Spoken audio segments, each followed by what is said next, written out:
My girlfriend said, "I told the adoption agency, you have a criminal record. We won't get approved now, and I don't want kids anyway. We've been in the process for 8 months." I said, "That's fraud." Then I called the agency, explained her sabotage, and continued the process as a single applicant. When I got approved 6 months later, I, 35 male, am a middle school special education teacher. I've been doing this for 11 years. I work with kids who have learning disabilities, behavioral challenges, emotional disorders, the kids that a lot of the system has given up on by the time they hit my classroom. I make $56,000 a year. That is not a lot of money for someone trying to adopt a child, and I knew that going in. I knew every number, every timeline, every hoop I need to jump through. I've been researching adoption since I was 28 years old. I want to explain why. Not because I owe anyone my backstory, but because it matters for the rest of this. I grew up in foster care, entered the system at 7, bounced between 4 homes before I landed with a family that actually wanted me when I was 11. They didn't adopt me. They were older, already had grown kids, and the legal process felt overwhelming to them. But they kept me until I aged out at 18. They came to my high school graduation. They came to my college graduation. They still call me on my birthday. They're good people, but I was never legally anyone's kid. I aged out of the system carrying a garbage bag of clothes and a GED study guide and a bone-deep understanding of what it feels like to be a child that nobody chose.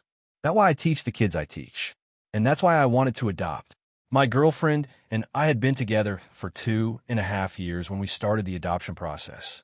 She works as a paralegal at a family law firm. She makes about $58,000. She's sharp, organized, good with paperwork, which was actually helpful in the early stages of the adoption process because there is so much paperwork. When we first talked about kids, early in the relationship, she said she was open to it. I took that at face value. I told her about my adoption plans, that this was something I'd wanted for years, that was non-negotiable for me, that I needed a partner who was genuinely on board. She said she was. She said she admired what I was doing. She said she couldn't imagine a better father. I want to believe she meant it at the time. I really do, because the alternative, that she lied about wanting kids for 2.5 years, is something I can't fully process even now. We started the adoption process 8 months before everything blew up. Domestic infant adoption through a licensed private agency.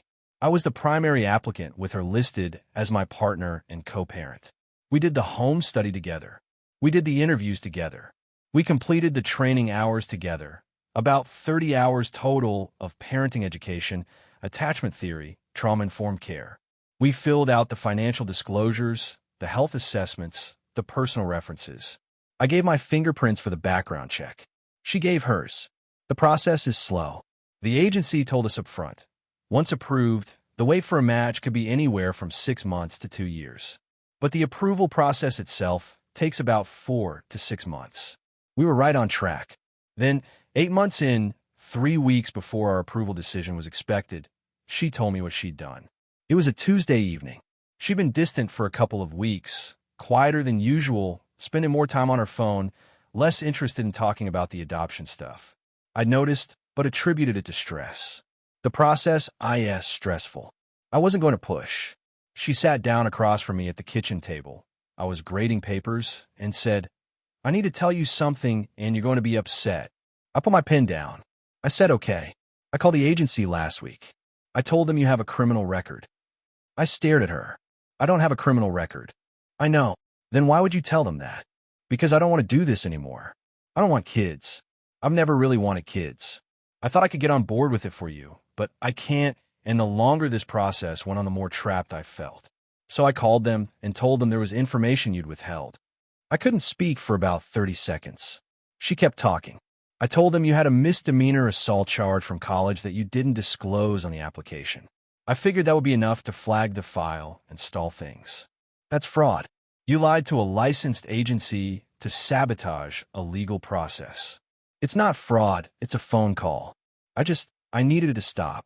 I needed the pressure to stop. You were so focused on this and I couldn't breathe. You could have told me you didn't want kids. You would have left me. So instead you committed fraud against an adoption agency. Stop calling it fraud. I made a phone call. I looked at this woman I'd shared 2.5 years with. This woman who'd sat through 30 hours of training about how to care for traumatized children. Who'd held my hand during the home study when the social worker asked about my own foster care experience. Who'd watched me tear up describing what it felt like to be an unchosen kid and had said, "You're going to be an amazing dad." And she called the agency and lied to make sure it never happened. I said, "That's fraud, and I'm going to fix it." She said, "What does that mean?" I said, "It means I'm calling the agency in the morning." She said, "If you call them, we're done." I said, "We're already done." She slept in the guest room. I didn't sleep at all. I sat at the kitchen table with a cup of coffee that went cold 3 times, looking at the adoption binder we'd assembled together. 8 months of documents, reference letters, training certificates, our profile book with photos we'd carefully chosen. 8 months of my life organized in a 3-ring binder with color-coded tabs. At 8 a.m., I called the agency. Update 1, 3 weeks later. The phone call with the agency was one of the hardest conversations I've ever had. And I've had conversations with 12-year-olds who've been removed from their homes, so that's saying something. I asked to speak with our assigned caseworker. I told her that my partner had contacted the agency and made a false claim about my background. I told her what the claim was: a fabricated misdemeanor assault charge. I told her it was untrue and that I had a clean record, which they already knew because they'd run my background check months ago and it came back clear. The caseworker was professional but cautious. She confirmed that they had received a call. She wouldn't tell me exactly what was said, but she confirmed that concerning information had been communicated. She said the file had been flagged for review. I asked her what I needed to do to clear it. She said the background check was already on file and clean. But because the allegation had been made by someone listed on the application as a co-parent, they needed to investigate. She said it could delay the approval by several weeks while they reviewed. Then I told her the other part. I told her my girlfriend and I were no longer together. I told her I wanted to continue the adoption process as a single applicant. She paused. She said, "You understand that changing from a couple application to a single applicant essentially restarts portions of the process. You need a new home study, new financial assessment as a single income household. The profile will need to be updated." I said, "I understand. And you understand that single male applicants face additional scrutiny and longer wait times?" "I understand. Are you sure you want to proceed?" "Ma'am, I grew up in the system. I aged out carrying my belongings in a trash bag. I have wanted to give a child a home since I was 18 years old. Yes, I want to proceed." She was quiet for a moment. Then she said she'd send me the updated paperwork and that we'd schedule a new home study. She also said, and this was important, that the false allegation from my ex would be documented in the file, and that the agency took such actions very seriously because false claims can cause real damage to applicants and to the integrity of the process. I asked what very seriously meant. She said the agency would likely file a formal complaint with the state licensing board, since making false statements to a licensed adoption agency can constitute fraud or interference with child placement proceedings. In some states, it's a misdemeanor. I hung up and sat in my car in the school parking lot for about 10 minutes.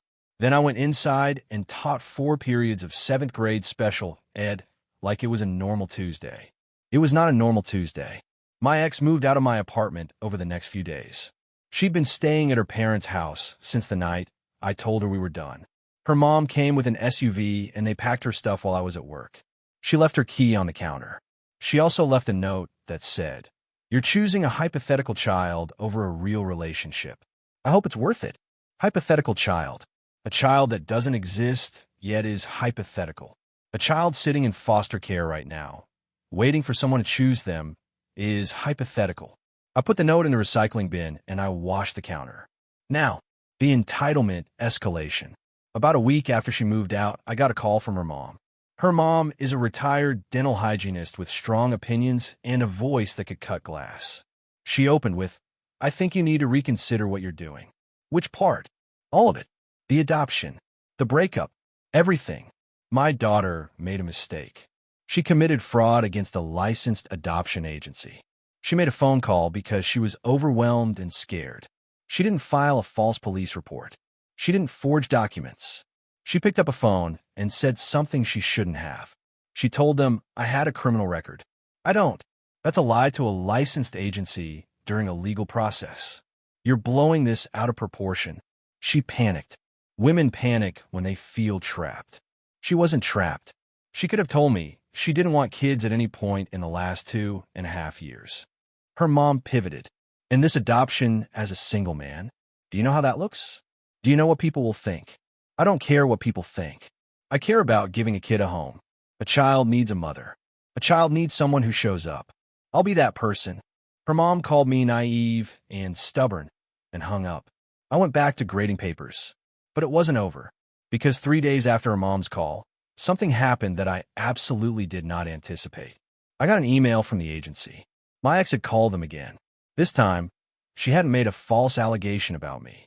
Instead, she called to express concerns about my emotional stability following the breakup. She told them I was going through a mental health crisis and that she was worried about a child being placed with someone in that state. She was trying to sink my application a second time. I forwarded the email to my caseworker immediately.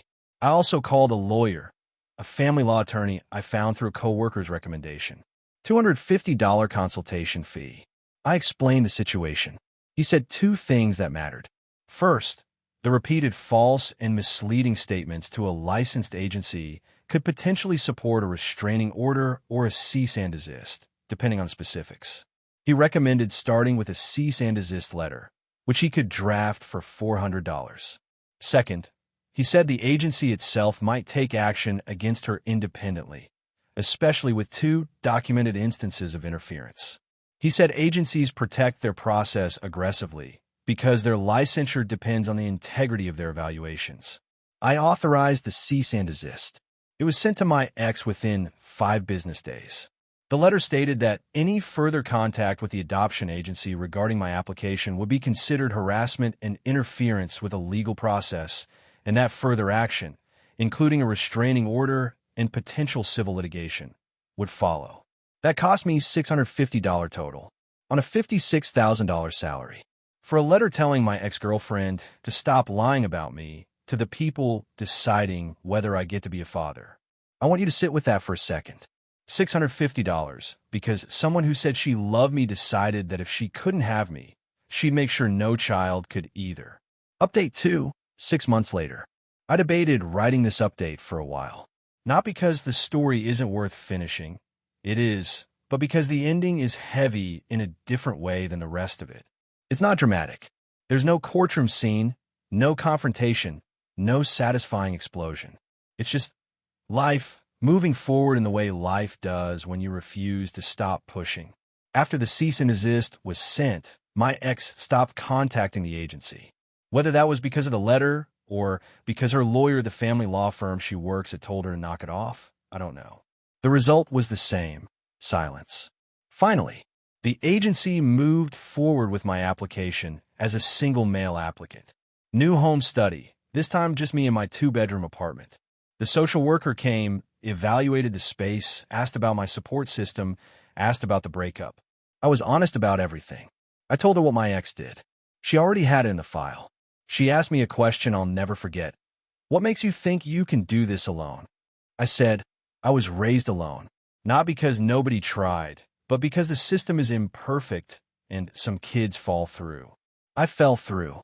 I landed okay, but I know what falling feels like, and I know that one consistent person could have changed everything. I want to be that person. I don't need a partner for that. I just need to show up. She wrote something in her notebook, nodded, moved on.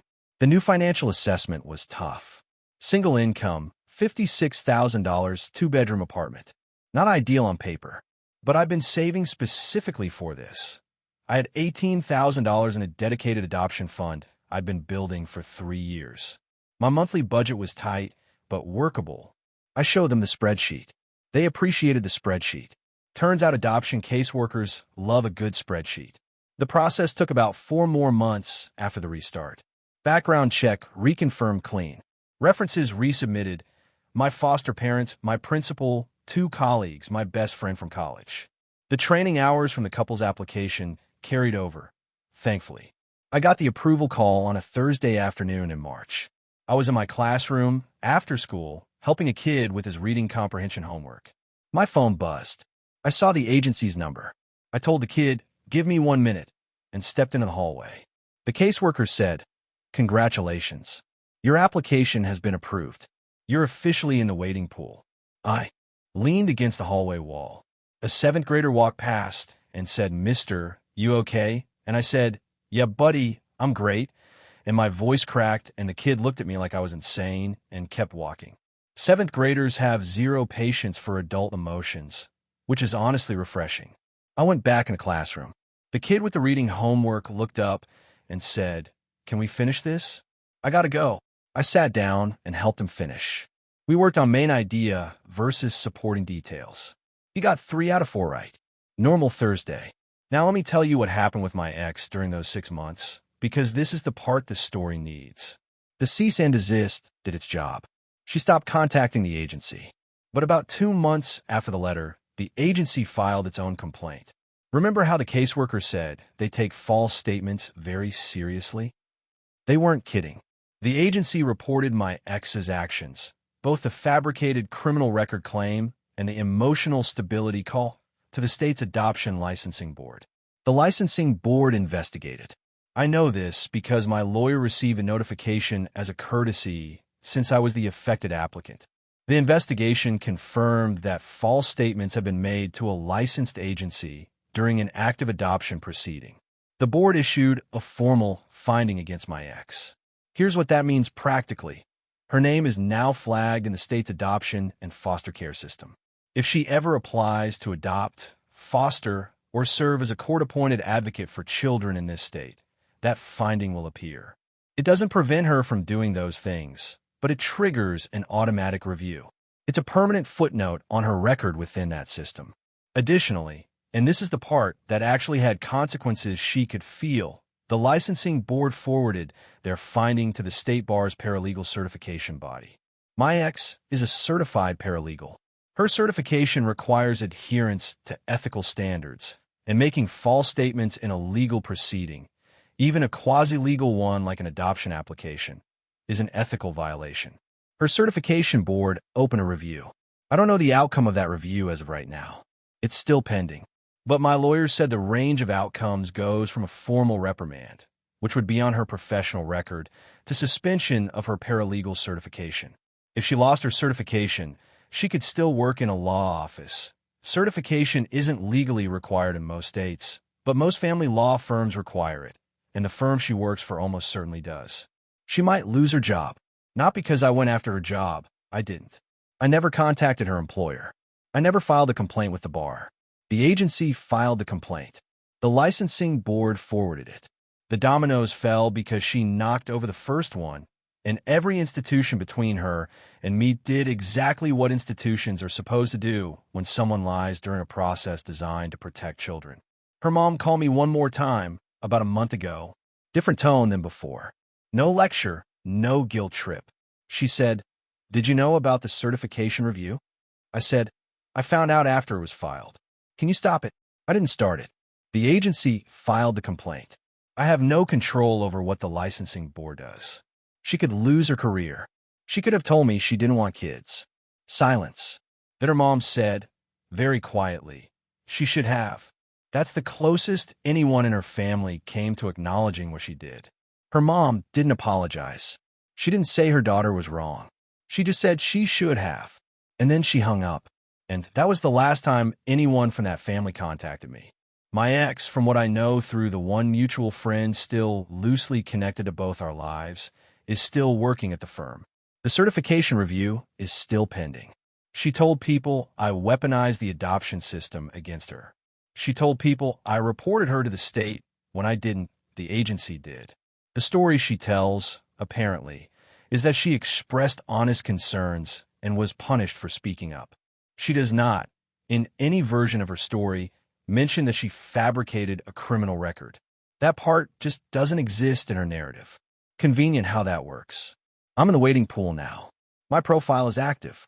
Somewhere in this country, there might be a birth mother or a child looking at my profile book, the one I rebuilt from scratch as a single applicant with photos of my classroom, my apartment, my foster parents who drove 2 hours for the new home study just to tell the caseworker what kind of person I am. The wait could be months. It could be over a year. Single male applicants wait longer. I know the statistics. I know the reality. I know that some birth mothers will skip my profile entirely because there's no partner in the photos. I made peace with that, but I'm in the pool. I'm approved. My background check is clean because it's always been clean. My file has a note in it documenting what my ex did, and that note protects me. It shows that someone tried to interfere and failed, which means the agency has evaluated the interference and cleared me anyway. I have a room in my apartment that's empty. 2-bedroom, remember? The second bedroom has been empty since she moved out. I haven't furnished it yet because I don't know what age the child will be. Could be an infant. Could be a 5-year-old. Could be an 8-year-old who likes dinosaurs or a 3-year-old who likes trucks. I don't know yet. So the room stays empty and ready. Every morning, I walk past that open door on my way to the kitchen. Every morning, I look at the empty room and I think about the kid. I was at 7, sitting in a social worker's car with a garbage bag, going somewhere new again. And I think, whoever you are, wherever you are, I'm coming. The paperwork's done. The room's ready. I just need you to find me. My ex tried to make sure that room stayed empty. She lied to the people responsible for filling it. And now she's sitting in a certification review because the system worked exactly the way it's supposed to, slowly, bureaucratically, imperfectly, but correctly. That's it. That's the whole story. I'm a $56,000 a year special ed teacher with a clean record and an empty bedroom and more patience than any human should reasonably have. And I'm going to be somebody's dad. Not because I'm special, because I refuse to stop.